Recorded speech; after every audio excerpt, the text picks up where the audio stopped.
This is the stage of Belvoir Street Theatre. This theatre is older than I am by, 8 years or something, and it was built from an old tomato sauce factory in the early 1970s by a group of artists who had a very deep, irrepressible instinct to bring people together and put stories in front of these gatherings, and that instinct was something that couldn't be repressed.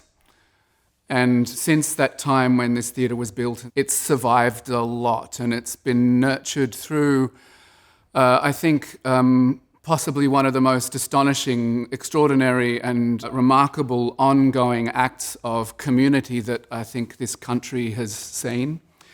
And it only exists because time and time again it has been plucked from the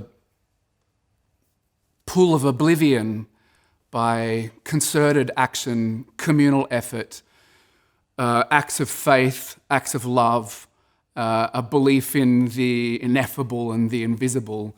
And so it feels dreadful irony that I'm sitting here right now while the invisible is halting the entire world. And the future of this company is in a situation that it's never faced before. But this place has deep in its DNA a survival instinct, an ability to switch quickly from one form to another, an ability to adapt very rapidly to changing circumstances. And that sets this place up well in spite of the utterly daunting situation that we face, to be ready at some point in the future, and we don't know when, I don't think any of us do, to spring back to life. And what form we take when that happens, no one can say. But the reckless urge to try in spite of everything is what has always got this company through.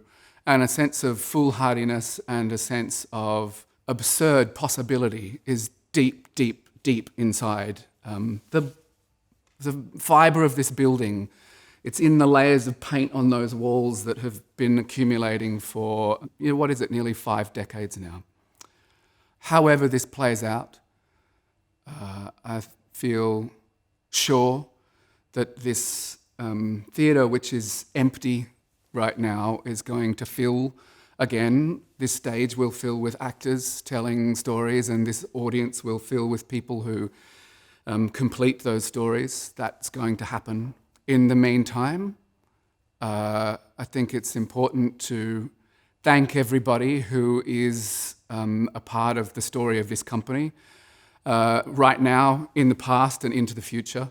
That includes our audiences, it includes our artists who are taking a big hit at the moment, it includes the staff across many decades who have been through all measures of crises but right now face this company's gravest.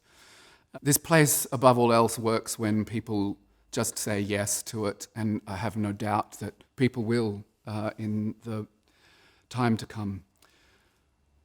It's an old theatre tradition that when a theatre is not in use and it goes dark, that there is always one light left on. It's called a ghost light.